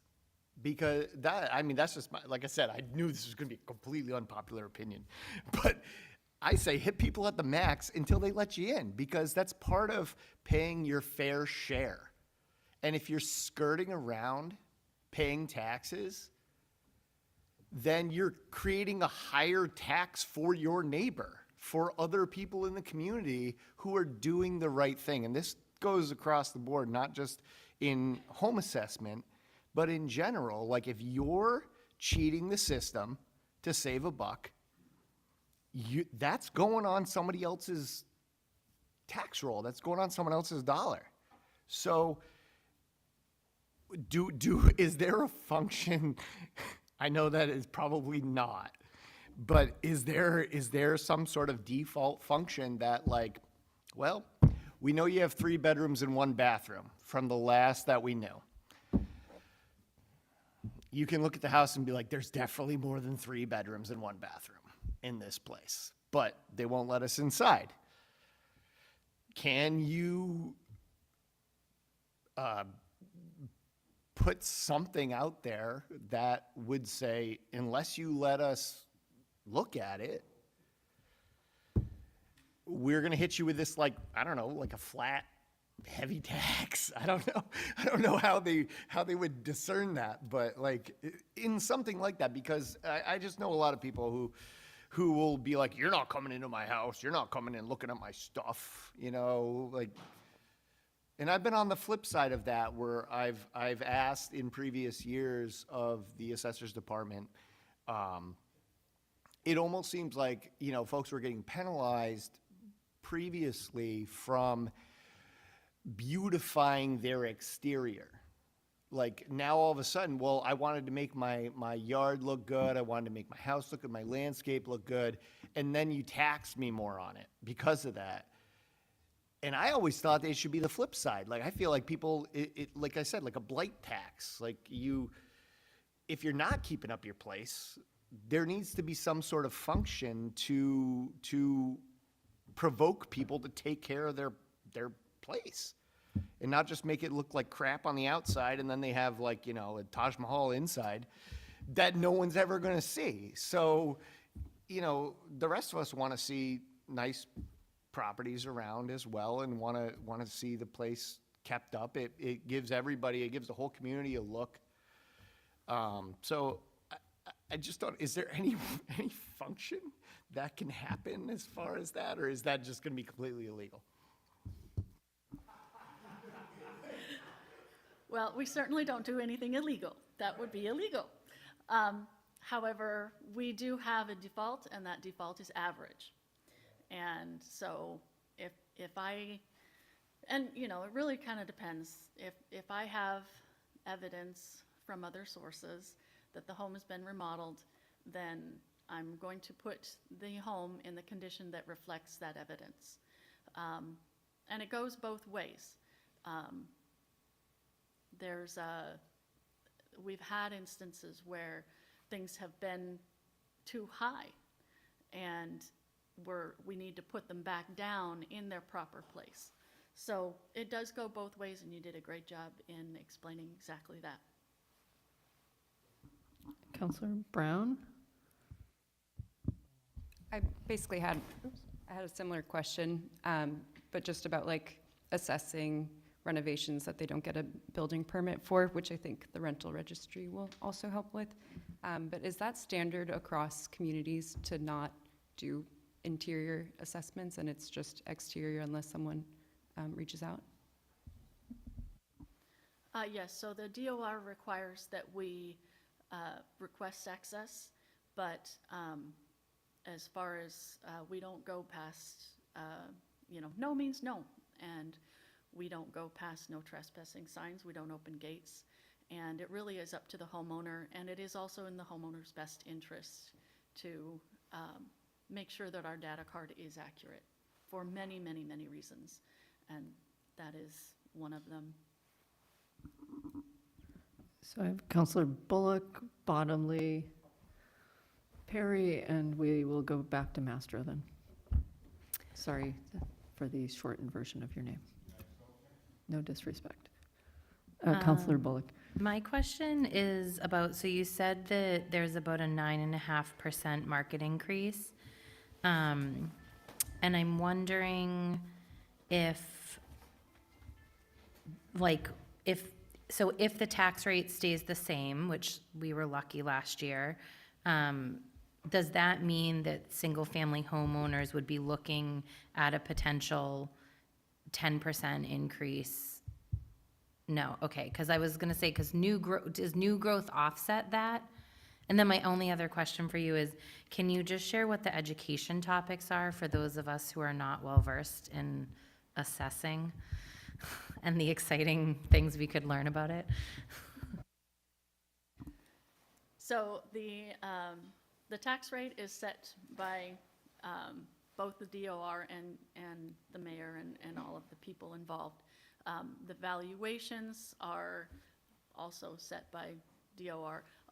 Well, they're approved by DOR. We have to go by all of the regulations. And so the tax rate and the value don't necessarily go together. If your tax rate goes, the tax rate can go up and down, the value needs to stay at market value. And that's just kind of the way it works. So the tax rate can be debated at another time when we're ready to set the tax rate. But the value itself needs to match market value, what buyers and sellers are actually dealing with today.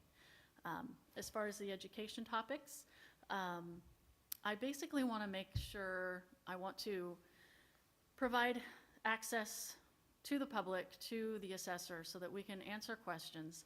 And, I understand that what I do is kind of a black box. Nobody knows what valuations are and all that kind of stuff. And I want to lift the lid a little and get some transparency into this and let you guys know what I'm doing and let the public know what we're doing and just provide, access points so that they can ask questions and they can get their questions answered. And so the education outreach is basically going to be just, what do I do? How are tax rates set as far as the valuation side? How is that?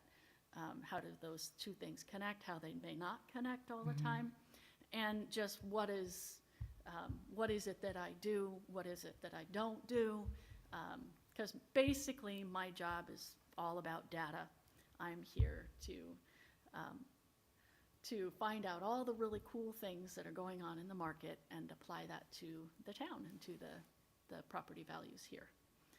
And that's just, I just want to make sure that the public has access to that. Thanks. Counselor Bottomley. Hi, and welcome. Just a quick question. I don't know if you have this tonight. You said residential was about 9.5 increase. Do you know what the commercial property assessment would be this year, or increase percentage? That I don't have, especially, so commercial is hard just altogether because each segment of the commercial side is very, very different. I can speak generally, I can speak generally that, office is going to be different from industry or industrial, which is going to be different from retail, which is just going to be different from multifamily. So the commercial side is very, what we call segmented. It's just, it varies. Some are going to be up, some are going to be down. And so we really don't quite have an overall statement that can be said whether it's going to go up or down, just depending on what you're looking at. Thanks. Counselor Perry. Nice to meet you. Thanks for being here. Welcome aboard. Good luck. I have the assessor's webpage up. Evan, you're not smiling. Alex has a nice big grin on his face, and you're so serious. But I was just, because when you mentioned the 200, that is 200 residents you guys are going to go out there. Well, when I first read the release, I thought it was going to be thousands. So maybe you should have put that number in there so people didn't freak out. I noticed that people on social media were kind of freaking out, thinking that people are going to be coming to their house. 200 is a relatively small number of properties in the big scope of things. So, but welcome aboard and smile. I do have a response.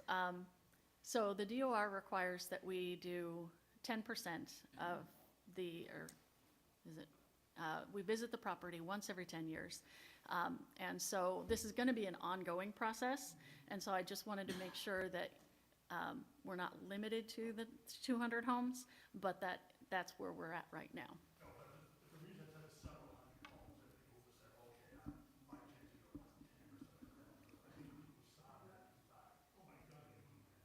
Yes, we have like 6,700 parcels, and there's no way we can get to everybody in 1 year. Great. Counselor Master-Todoro. Yeah, getting back to John's, Councilor Bottomley's question about commercial property. I've been privy to property cards in the past, and it just seems to me that, in general, commercial property is, which is one way to avoid perhaps a split tax rate, is commercial property seems to be valued less than private homes. And what is it, 84% of our tax revenue comes from private homes, right? Or somewhere in that neighborhood, at least 80%. So to take the burden off some of the homeowners, again, looking at some of these commercial properties, okay, so here's this home that's valued at $350,000, and there's a commercial business on Main Street, for instance, that has several offices. It's full, right? And its value is substantially less. And knowing that the land portion of the property tax is a very small amount of the overall tax rate of a particular piece of property. So somebody saying that, well, it's on a small plot of land, it's not as valuable as a home that's on a half an acre. To me, that's baloney, because you have a building with several offices, right, that has substantial square footage, and it's valued at $100,000 less than somebody's home. To me, that, like, I have to scratch my head and wonder why. So it's actually all about the buyer. So the real question is there a buyer for that property that is a commercial property that is possibly dilapidated or possibly not, depending on whether or not we've been able to get inside and take a look. The question is whether there's a buyer. We know that there's a lot of buyers for that single-family home, but there may not be very many buyers who want to buy a commercial building and try to find leases, try to find clients, trying to find a way to make that business profitable. Can I That said, I also think that one of the major projects that I will be doing over the next year is we need to, well, and it's even part of the reevaluation process, which is why it aligns nicely with what I would like to do, is that we need to pull apart our entire model and focus a lot on commercial properties. There are a lot of things that are not being valued in the correct way, like our model is assessing them on a price per square foot basis, and it should be on a price per unit basis. We have a lot of things to do over the next year, and so we need to be taking, that's going to be what I'm going to be doing over the next year. It's going to take a while, but I'm excited to do it. I think it'll be a lot of fun. But as far as whether or not you can find a buyer that will buy that commercial property, there may be an issue with it. There may be a zoning issue with it. There may be lots of different things, like I know that office space is not as desirable as residential area. Is there a conversion factor we need to take into effect? Is this the highest and best use of this property? There's just a lot to it. There's a lot to it. And it's really about the market between buyers and sellers. Is there a buyer for that piece of property? Follow up, please. If I own a commercial piece of property, and assuming it's, maybe it's a retail business on the first floor and all the upper floors are office spaces, and all those spaces are full, and people are paying their rent, why would I want to sell it? Because you bring up, okay, well, does somebody want to buy this? But the owner of that building, why would they want to sell it? They're making money. So if they're bringing in income, right? And it's a valuable piece of property, it's an asset, right? Why would it be undervalued? I mean, based on a sale price, because why would that particular building owner want to sell the property if it's a successful piece of property, right? And then it's valued less than some private home that's, you know, so a three-bedroom home, you know, typical, maybe 2 baths, 3 bedrooms, you know, your average home.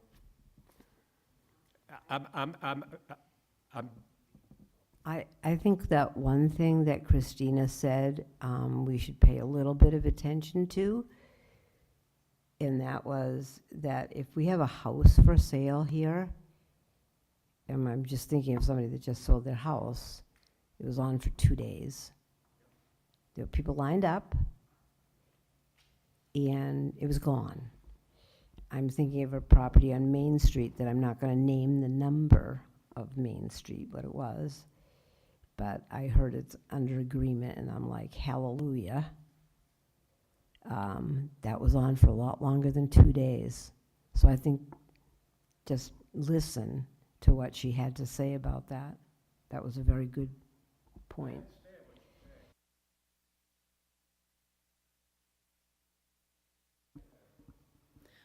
Yeah, so there are lots of reasons why buyers and sellers want to participate in the market. They can, as far as business owners, they can sell a vacant property, they can sell a fully occupied property, and the valuations are just very, very different. And it's very nuanced, it's very complex, and there's a lot to it, there's a lot that goes in it. And that's why single-family homes are just not valued the same way as commercial properties. They're just very, very different, and you can't really compare them. Thank you so much. We really appreciate the conversation. And the good news is we're going to probably have a special meeting so we can come back and talk about tax rates and do this again in more details. So thanks for joining us. We appreciate it.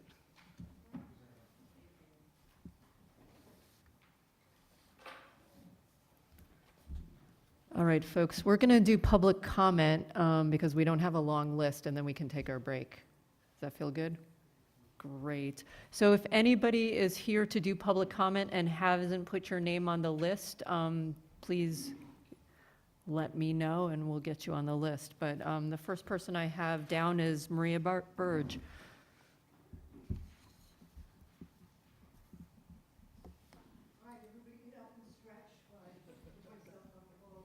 You going to do some calisthenics with us? Yeah, sure.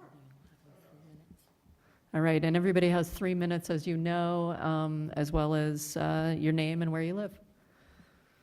Maria Burge, Garfield Street. So I am here for some thank yous. A few months ago, I came before you and I said we were organizing a 5K. Father Williams, who is a Marine Corps vet, and myself, we organized a 5K that just happened last week. And it would not have happened if we did not have the city's departments collaborate. And I'm here to thank every one of them. So the VSO, Chris Damaris, promoted our event, and we had 136 runners and walkers participating. Christy Moore from the rec department, she has the experience in organizing, so she helped us advising and stuff like that. Now the DPW set up roadblocks, the AMR set up emergency services on the site, and the school department, Angela Mass and the student council were very helpful in gathering volunteers. But I'd like to give a special thanks to the Greenfield Police Department and especially to Deputy Chief Chris Green for giving up his Sunday to ensure our safety. Thank God nobody got hurt. So Father John could not be here tonight to thank everyone in the city.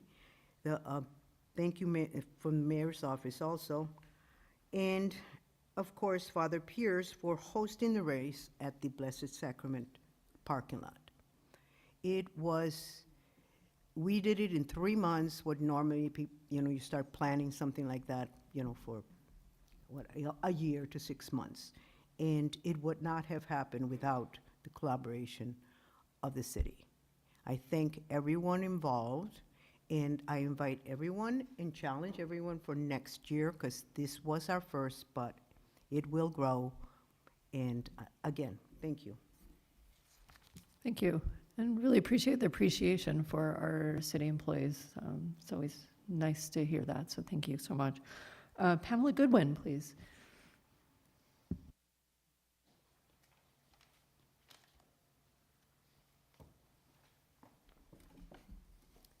Good evening, councilors. Pamela Goodwin, High Street, over there at the Weldon. I'm one of the volunteers who worked at the Warming Center last year, and we had a great organizational informational meeting recently.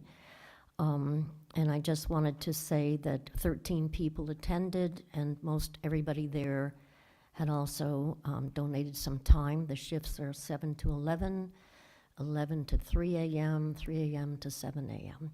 And we're getting ready because it's been already pretty cold, pretty early. The person that's involved with the volunteers themselves is Sarah Ahern, and I do have her email address, but I want to reconfirm it because it looks a little bit strange. But we're looking for extra people. And as you heard tonight when the mayor was talking about pretty much one volunteer and then one either EMT, police, or deputy sheriff's department, so forth.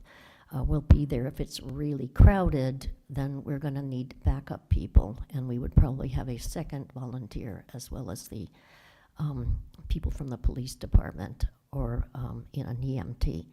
So there's a backup chance where you might be called and said it's a little crowded, can you come on over for a little while?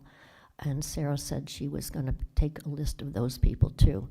7 to 11 is pretty doable. I'm pretty elderly, but I can go home and go to bed a little later than normal. I've done the 11 to 3 a.m., just means you take a nap later on in the day if it's needed. And so I just wanted to put that out there. We're always looking for people. Donations can be given to the Interfaith CFC.org group. That's run by Amy Clark. And if anybody wants to make donations toward blankets, flashlights, tarps, towels, whatever, Amy Clark is superb at that, working alongside of Larry Thomas at Wildflower Alliance. I also want to say I totally agree with Councillor Toronzo. I almost always do. I was a little floored to hear that there was going to be an open meeting violation. I actually watched the last school committee meeting, and I was a little appalled that members of the school committee were kind of micromanaging what it is that the interim superintendent was going to come and speak to the council about.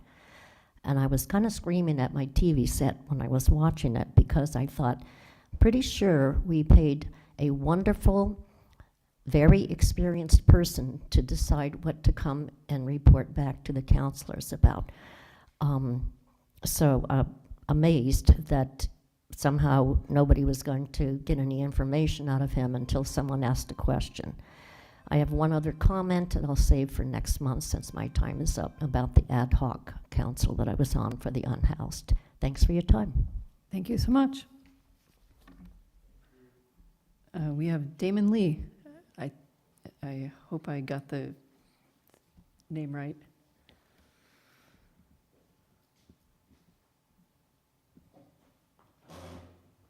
My name's Don. Oh, thank you. Hard to read. If you want to push the button, then the green light will come on and we can hear you. Got it. I'm Donovan Lee. I'm a resident of Greenfield, and I just wanted to come up and raise a bit of issue with the comments the mayor made about the not disclosing where surveillance equipment is around the city. It is a matter of public record. These aren't military secrets. If you want more information about that, you can reach out to the Secretary of the Commonwealth, the Public Records Division. They're extremely knowledgeable about these types of things. Generally, these types of surveillance equipments are public record. They're owned or contracted by the city. They're paid for by taxpayer dollars. We have a reasonable expectation of privacy in our own community, and the city really shouldn't be allowed to withhold those from us. I also want to raise issue with the comparing these surveillance operations to military surveillance operations. As a veteran of the U.S. Army, specifically a scout, literally someone trained in military surveillance operations, if this administration and the city's police department want to treat its community as if they're surveilling it like a military operation, that's a huge problem. No one deserves to be surveilled the way that the U.S. military surveils anyone around the globe, and we definitely don't deserve to be surveilled in our community where we should feel safe by our administration and the police department. Thank you. Thank you. And I don't think we have anybody online, do we? Excellent. Okay, great. Thank you, everybody, for sharing your thoughts and comments. We really appreciate you showing up. Since it's 8:25, can we take a 5-minute break? That's probably going to be 10 minutes. Okay, great. I'll see you back.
All right, so we are at public hearing and second reading. There is nothing on the list for that. So we're moving to motions, orders, and resolutions.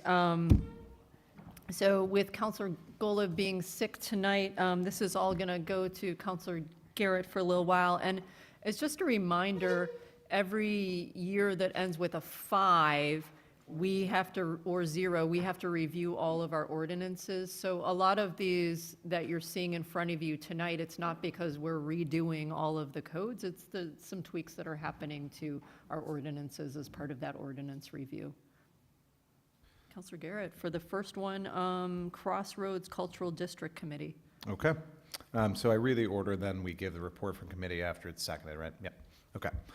Order number FY 26-041. The City Council move that it be ordered that the Greenfield City Council amend the code of the City of Greenfield as written the attached hereto, Chapter 120, Crossroads Cultural District Committee, Sections 120-1 and 120-2, A, B, and C, and further amends the index of the code, and further the non-substantial changes of the number in the ordinance be permitted in order that it be in compliance with the numbering format of the code of the City of Greenfield. Majority vote required. Is there a second, please? Thank you. Okay. So this one came to us, or is coming to you folks with a positive unanimous recommendation from committee. And the basic gist on this, it was a change in the number of members and the composition of the committee as requested by the city department responsible and the committee itself. And so that's the basic gist here. It's reduced the number of members in part in order to make sure quorum can be held and clarifying how vacancies are dealt with. Counselors, any questions? Fantastic. All in favor of these changes, say aye. Aye. Anyone opposed or abstain? Thank you. Motion passes. Okay. Order number FY 26-042. The City Council move that it be ordered that the Greenfield City Council amend the code of the City of Greenfield as written in the strike-through attached hereto, Chapter 136, Human Rights Commission, Section 2, Membership, Terms, Vacancies, Paragraph A, and further amends the index of the code, and further that non-substantial changes the numbering of the ordinance be permitted in order that it be in compliance with the numbering format of the code of the City of Greenfield. Majority vote required. Second? Thank you. Okay. This one is a reduction on the Human Rights Commission from 9 to 7 members, and that is the only change, again, for reasons of difficulty of holding a quorum. And so this will make it easier to have a quorum because there will be fewer members. And what was the recommendation from the committee? Oh, I'm sorry. The recommendation is positive unanimous. Great. Counselors, any questions?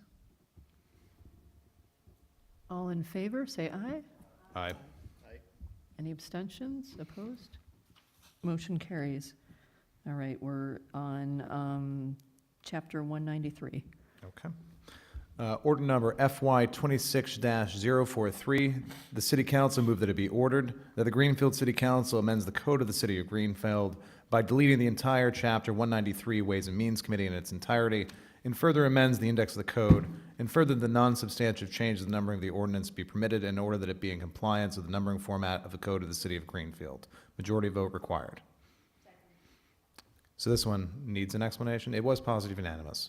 We are not eliminating Ways and Means. So no one is off the hook. We need your work. We're grateful for all of you. This is duplicative. So our rules of procedure already established the Ways and Means Committee in addition to all of the other city council committees. And so this is just simply removing a duplicative section that is in the code of the city as opposed to the city council's rules of procedure. Thank you. Any other questions, concerns? Counselor Toronto? My only concern with removing something like this is I almost feel like this is a, lack of a better term, an added protection to make sure that that entity, as it were, exists. And I don't know, call it lack of faith that I don't want it to be overturned by one little code change later. So I would like to keep this there. In case some folks want to try to upend it later. So that's just my thought. Clerk Scott, can I ask you a question? You can. Within our code or within the state, how does it specify for bodies like the city council in regards to budgets? Is that kind of codified so that? It is not. Okay, thank you. Councilor Garrett? So if you guys go to page 35, or under membership, for example, on this chapter 193, it says there shall be a Ways and Means Committee consisting of 5 members who shall reside in the city of Greenfield and be registered voters therein. So this is not necessarily even, this chapter 193 version of the Ways and Means Committee is not even necessarily a city council creature. And so I hear Councilor Toronto's concerns, but a simple majority vote could also amend the rules of procedure in the future. We could have a council president who doesn't appoint members to Ways and Means. There are a lot of ways and Means could be torpedoed that this doesn't protect anybody from. So I'm not concerned about getting rid of this.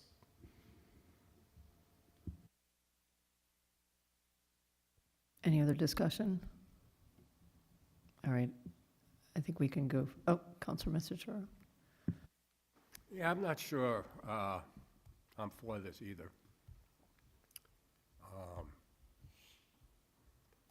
Yeah, if it ain't broke, why fix it? That's my thought anyway, so I'm not quite sure how I'm gonna vote on this, but it may not be a yes.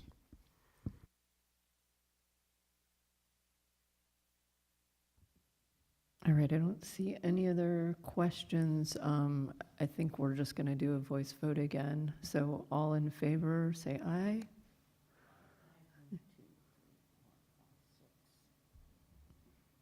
Abstentions? And opposed?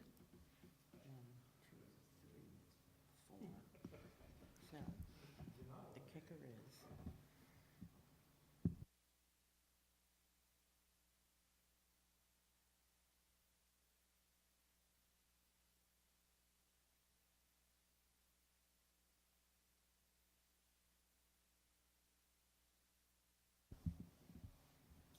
So the motion failed because we needed 7.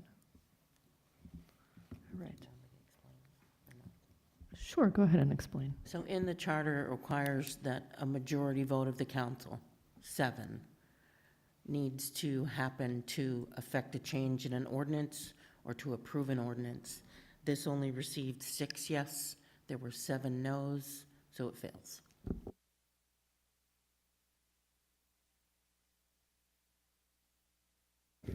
Six yes, 4 no's. Sorry about that. Okay, we're moving on to wetlands.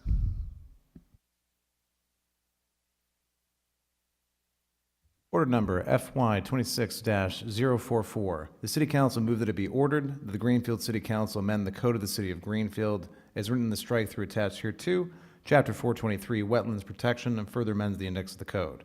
And further, the non-substantive changes in the numbering of the ordinance be permitted in order that be in compliance with the numbering format of the Code of the City of Greenfield. Majority vote required. Okay, so the changes in this came from the Conservation Commission itself, and the most substantial one is on page 40, if folks want to look at that, section C. And the substance of it, kind of the summary, is if there's a modification to pre-existing infrastructure, it clarifies that a enlargement of that structure facility is something that has to have further scrutiny as compared to simply being able to be done because it's a pre-existing structure. So my guess is the genesis of this was somebody, oh, it's the same thing, and then they replace it with a much larger building, pumping station, et cetera. And then on page number 41, section 1, we are now, applicants are now able to submit their applications electronically or by paper, as opposed to having to do 7 copies as was in the previous version. And beyond that, yeah, it's just about digitizing. And those are the main changes. There's a couple references to legal documents that give Conservation Commissions power, where it mentions they'll be amended from time to time, so we don't have to keep coming back every time there's a new edition of the book on wetlands, for lack of a more scientific or legally accurate name. And what was the recommendation of committee? Positive unanimous. Thank you. Counselors, any questions? So I'm hearing this potentially better protects our wetlands, which is a good thing. We might not know this, but I've had some questions from resident, and I'm just wondering if we know the jurisdiction and if it's the Conservation Commission. You know, the state is also involved in wetlands, and so is the federal. And I know that I can't say my backyard is a wetland just because it gets wet once in a while, and then say, so I don't know if that was part of the discussion at all, how the jurisdiction works. I don't believe we discussed this, and I do not know the answer. I will investigate that myself. So if there aren't any other questions, all in favor? Aye. Any abstentions? Any opposed? All right, the motion passes. Okay, so this is appointments. Order number FY 26-052. The City Council move that it be ordered that the Greenfield City Council, pursuant to Charter Section 2-10, affirms the following appointments and reappointments by the mayor. All terms to expire December 31st, 2028, unless otherwise posted. Board of License Commissioners, Amanda Abramson. Conservation Commission, Erica LaForme. Constables, David Payant and Joseph LaChance. Council on Aging, Janice Colbert, Margot Peck, and Randy Handelman. Elderly and Disabled Tax Fund Committee, Jim Geisman. Franklin County Technical School Committee, Paul Duran. Greenfield Local Cultural Council, Marcel Laflamme and Mo Schweiger. Historical Commission, Matt Abbey. Housing Authority Committee, William Mason, term to expire December 31st, 2030. Parking and Traffic Commission, Sebastian Gutwein and Jean Wall, both terms to expire December 31st, 2030. Planning and Construction Committee, Carol Collins and Nancy Hazard. Public Library Board of Trustees, Doris Caudry and Samantha Wood. Public Safety Commission, David Lanoy, Ed Jarvis, Catherine Bryce Barger, all terms to expire December 31st, 2029. Recreation Commission, Barbara Zacchio and Heather Valenta. Retirement Board, Marianne Fisk. Sustainable Greenfield Implementation Committee, Hannah Rextroffen and Jonah Keene. Zoning Board of Appeals, Deborah Gilks and Mark Maloney. Majority vote required. This came with a positive, unanimous recommendation and gratitude to the people volunteering on our committees. Any other questions? All in favor? Aye. Any opposed? Abstain? Motion passes, and we only have one thing for Councillor Bottomley. Sorry, just finding it here. Page 72. Order number fiscal year 26-055. The City Council, upon recommendation of Mayor DeSorger, move that it be ordered that the City Council approves the order to amend and clarify the prior City Council vote on financial order fiscal year 25-085, which included an appropriation of $200,000 from Stabilization Fund 8400 as part of the general fund appropriation. This order corrects the funding account to Pension Stabilization Fund 8407 in the amount of $200,000. Majority vote required. Second that. And I don't remember this coming to committee.